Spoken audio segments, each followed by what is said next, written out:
What's your story? What's my story? I'm a Bukharian comedian from New York. I came here when I was 2, so all my thoughts are American. What else do you want to know? Where do you come from? Oh, Uzbekistan, like you. Yeah. Born in Uzbekistan. Left or got kicked out, however you want to, whatever the appropriate thing is here. A lot of people don't like when I say that. Well, kicked out? Yeah. So when it's the Soviet Union, I think it's okay to say you got kicked out. Do you say it that way? I said left because my family left before the Iron Curtain or the Iron Wall. What year?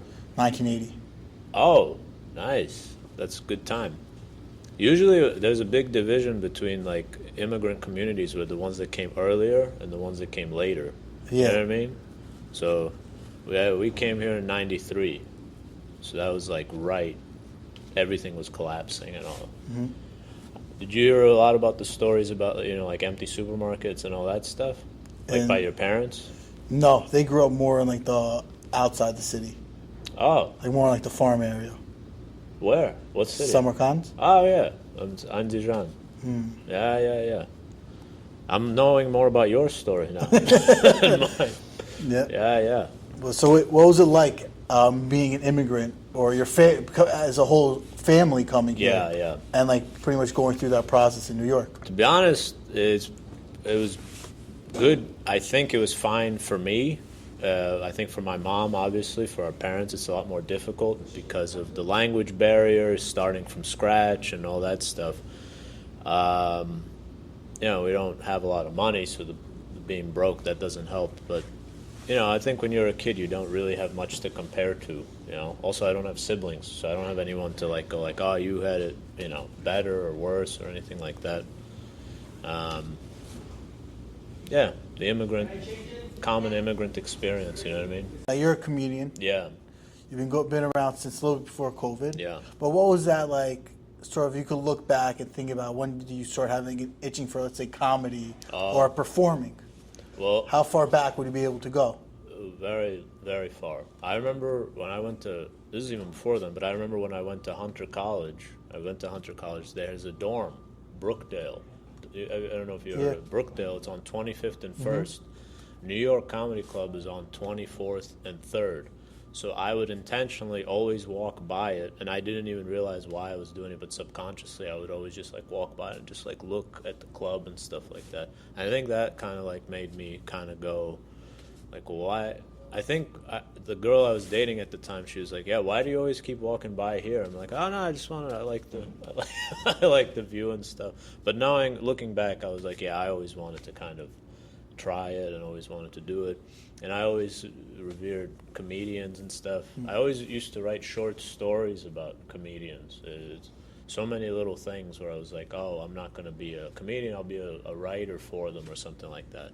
But then after a while, you come to a point in your life where you have to kind of make a decision on what you want to do. And then after college, I tried to do a mic. It was awful. It was terrible. I forgot everything I said. And then I tried it again, and it was just as bad, if not worse. And then for the next 6 months, I was bombing, awfully, terribly. But I always remember just going all right, well, this is what it is, and this is how you get better. People, this is what I always used to tell myself, people dumber than me have figured this out. I'm not an idiot, so I think there's a way that I'll figure this out. I always compared myself to the dumbest person that I could think of. I'm like, if he could do it, I can do it. If he could do it, and he's an idiot, I would see, you've probably seen comedy shows where you're like, this guy's a fucking moron.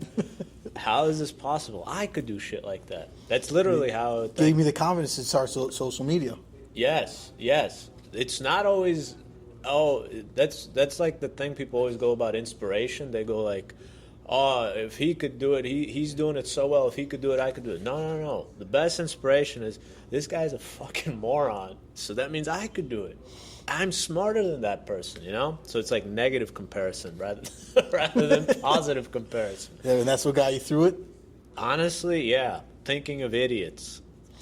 That's Yeah. what made me up. So you finished up college, and then when you finished up college, when you first went into the comedy shop for the first time, you had a 6 months pretty much learning experience, growing experience, going through those pains. It was many more after that. It's not like I started doing well after 6 months, but it was like, yeah, it's all constant learning And experience. now, were you doing this sort of like your full time? No, you don't make money in the beginning. So so how was that balance of, I want to try comedy, but I just graduated college, I got my degree, and I got to make money.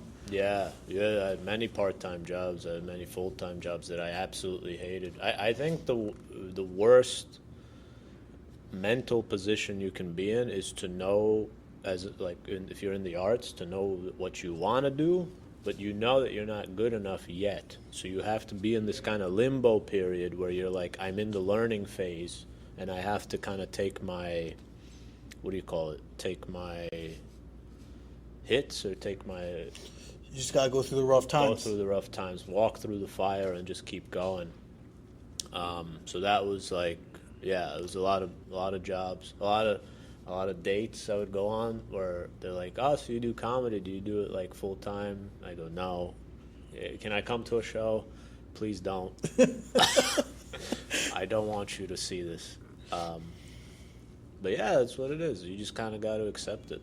It's like you become very zen about life after a while, where you just kind of go like, yeah, this is just part of the process. Like, you're never good in the beginning, and you're just going to get better. It's a skill like any other, So that helped. That helped a lot. Yeah. And during that period when you were doing all these different interim jobs, was that like sort of like motivation where like I gotta like do well in comedy? Or was like, maybe I have to pivot out of comedy, find a new job? No. Do you hate the job so much like comedy's my way out? Yes. Yeah. I really hated it. It was like such negative fucking... I was a lot angrier when I was younger. I've mellowed out now. But I remember just being like, I never want to see you motherfuckers again in my life. What kind of jobs was it? Oh my God, I had so many. Here's one that comes to mind. I don't even know if it exists anymore. Is this French dude? He was. I'm not gonna name names or name the company, but he was a fucking scam artist. Like, he was a French dude, and he would sell like women's underwear and women's like what do you put on like your arms or something like that. And he said that if you wear this, you will lose weight. Not if you exercise, like just if you wear it. Like if you put on like a garment on your arm will lose weight. And you had to sell those? I didn't sell them. I was dealing with the returns because every fucking fat person would send it back. And it was the most disgusting one, and I don't know if you can put this in, but the most disgusting were the returns for the underwear. Because then I would have to open it up, and it's just like How many? You see stains in there? Yes. You ever take a smell? Yes. It would be terrible. That's why I got the job. Because nobody else You wanted to smell it? No, did I want? No. It's fucking gross. Fat woman's underwear? Are you kidding me? No, it was terrible. And I remember every time you'd have to open the bag, like, just fucking, like, away from, like that. And, yeah, I remember I was just going, like, I don't want to do this. It's a story, but it's, like, it was terrible. Yeah.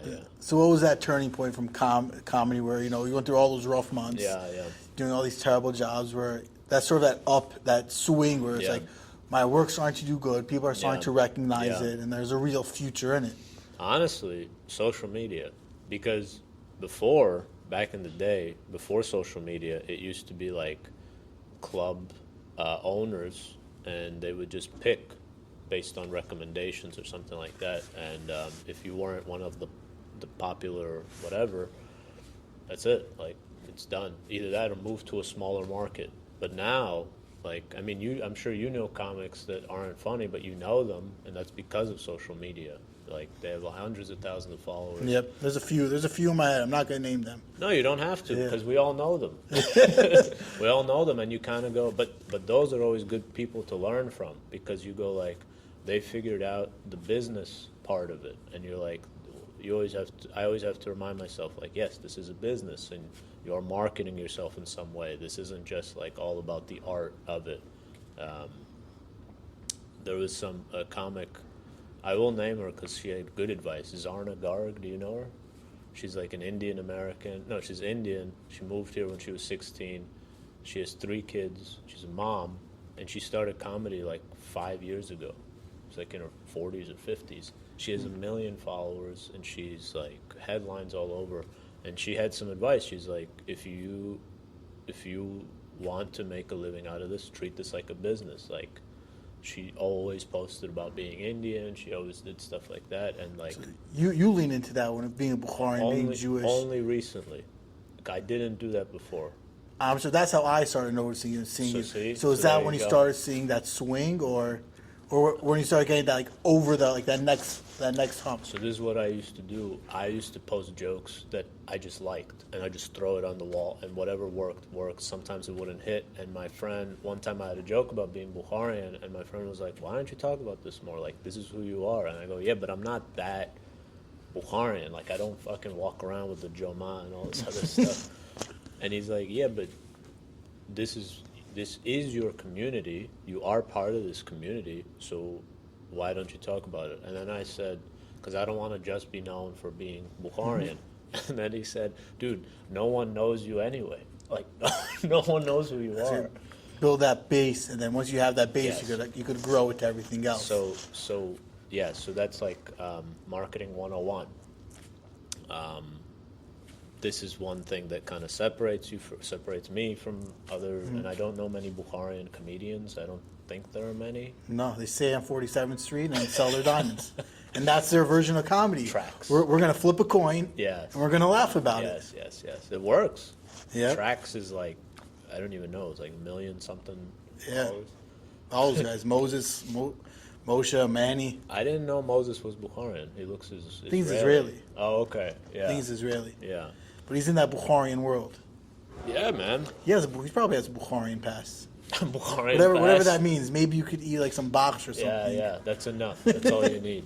But yeah, so that was like the kind of thing. 'Cause, I mean, even now, like you just told me, like, yeah, you found out because I was Bukharian. I've kind of conceded the fact that social media is not.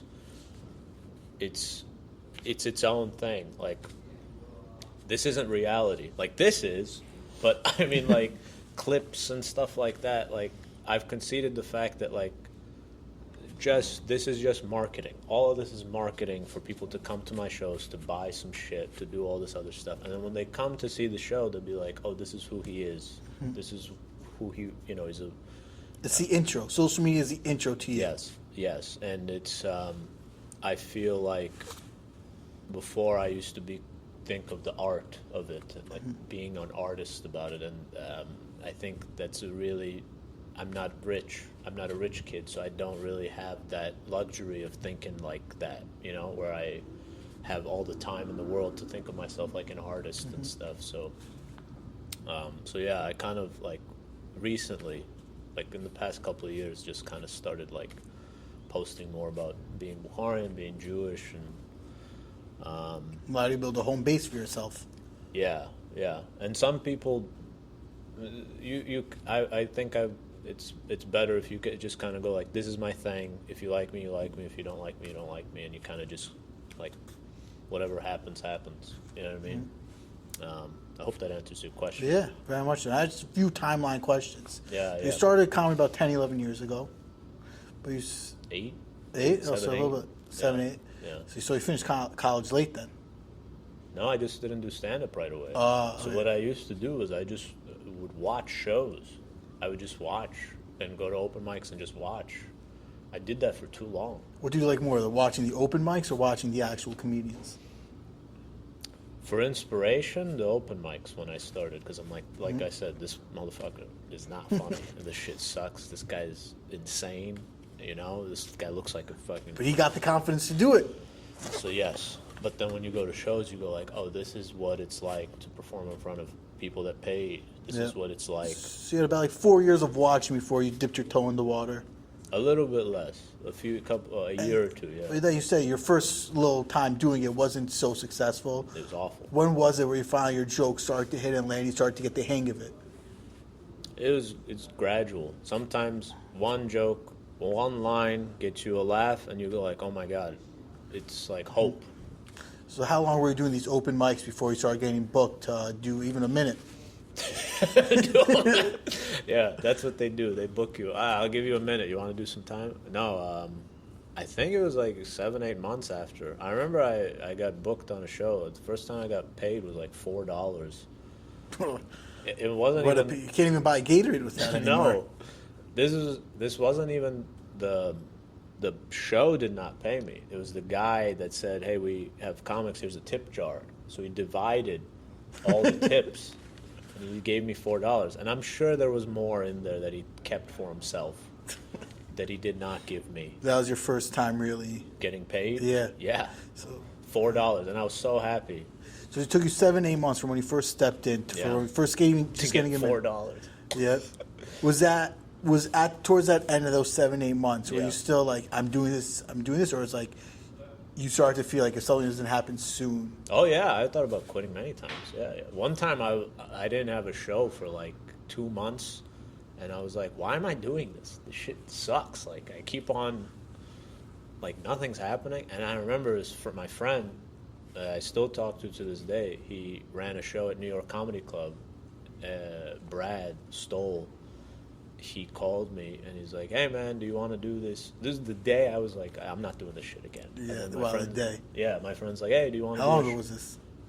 This is like a year or two into comedy. And then he called me. He's like, "Hey man, do you want to do this show?" I'm like, "Yeah, sure." And then that gave me something to look forward to.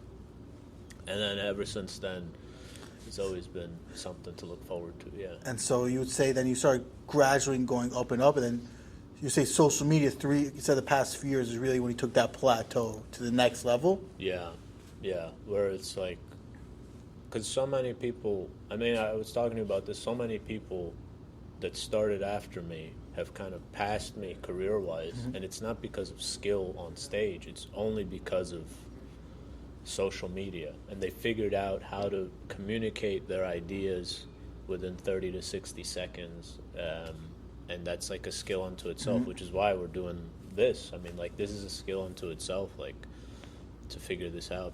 But this is the norm for you, no? Like, Past couple of years. really? Past couple of years? 1, 2 years. Because it's like when you were in high school and stuff, this stuff was still around, no? Social media yeah. was, but like I wasn't doing it. Oh, you weren't?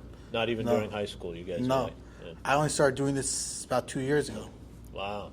How have you been liking it? I love it. Yeah.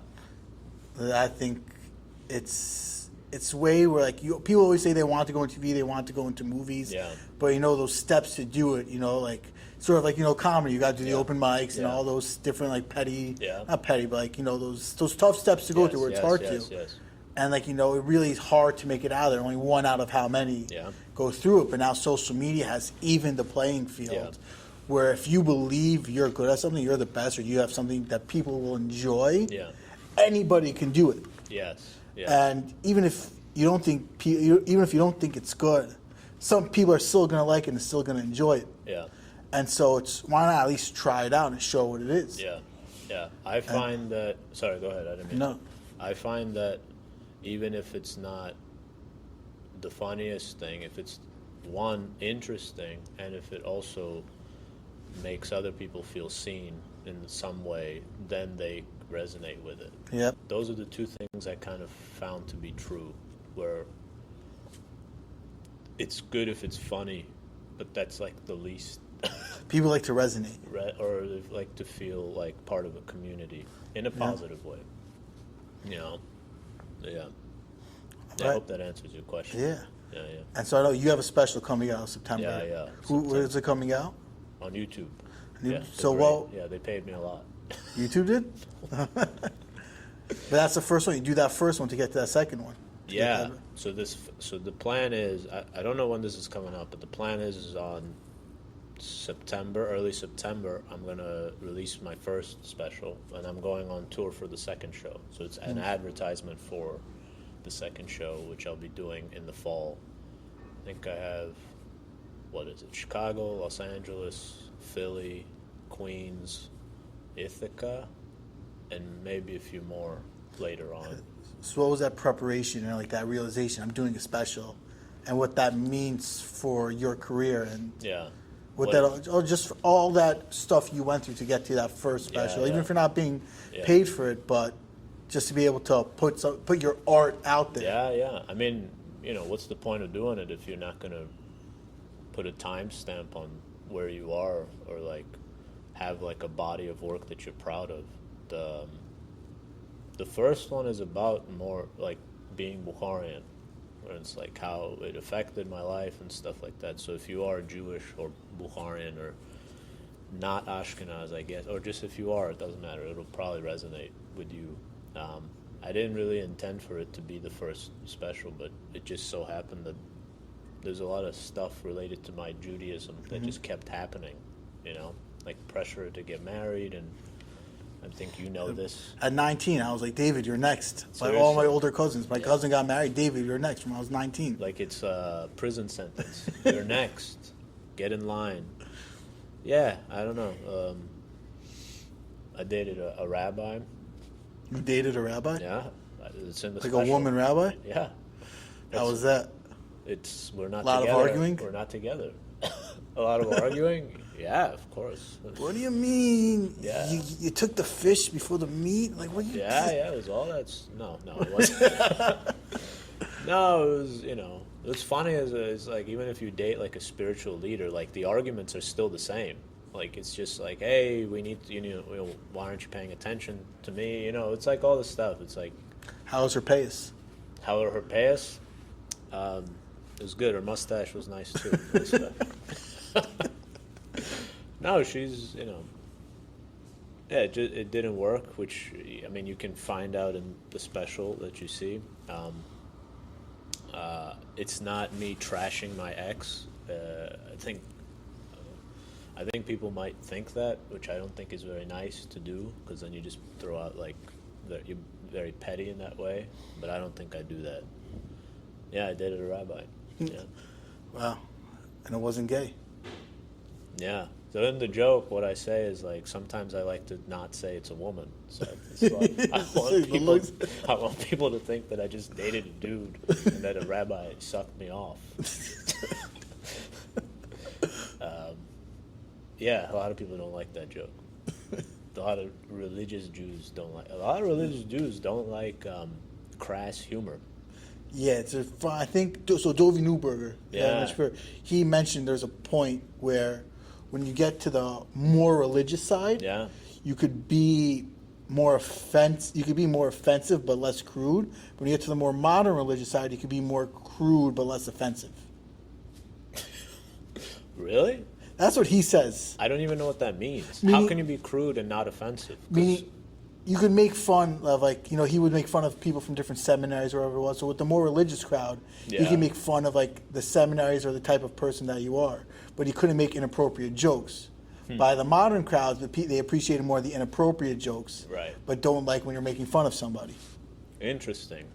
I never understood the idea of, if you're older, I never understood the idea of being offended by crassness, because to me, I'm like, you're old. Like, you've been through so much, and me saying, like, the word titties offends you. Like, I don't understand that, but I guess that's just me. My mom also tells me, like, you curse too much on stage and all this other stuff. But I'm like, yeah, but this is America but I'm not running for office. Like, this is what this is. Like, why do you? I don't get it. But when I did the show with Dovey, he told me, you don't curse, don't talk about certain things, do clean, and I'm like, and obviously I said yes, and they didn't do any of that stuff. But it's just interesting to see, like, I don't get it. It's like it's crass for a reason. But yeah. All right. I guess final question is, how do you see your story ending?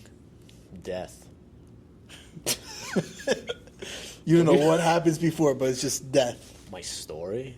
I don't know. Like, what's sad, like, closing chapter, like, I had a successful career. Some people, it's, you die with your family around you. For you, it's like headlining MSG. Oh, no, I don't think about headlining or anything like that. Just make a living, be a good person. Hopefully have a family, be around good people. I mean, that's all you can really do, and then die, because it's. I don't think caring about your story really helps, because then you keep thinking about your legacy and all this other shit, and you're like, you just die. And in 3 generations, no one's gonna remember you. I had to tell your coworker who the fuck Bono was, and he's still alive. Yep. So it's just do what makes you happy. Try to make a good living. Try to have a family. Try to have good people around you, and then, because you're gonna die. You're gonna die. Just always remember, if you're ever scared to do something, don't worry, because you're gonna die. See, that's inspiration too. That's actually how I think sometimes. Yeah. Like, fuck it, I'm gonna die. People are gonna forget about it. By a certain number of years, people are gonna forget about it. Yeah. Could take a year, could take 80 years. Even I remember, like, Elon Musk did the salute. Like, now if you'd mention it, it's considered like old news. That happened this year. And yeah, so even like think about it that way, the way people perceive time. I mean, people already forgot about the Epstein files. And that's, it's crazy. So yeah, hopefully that helps you with your inspiration. Just think of death anytime you want to do something.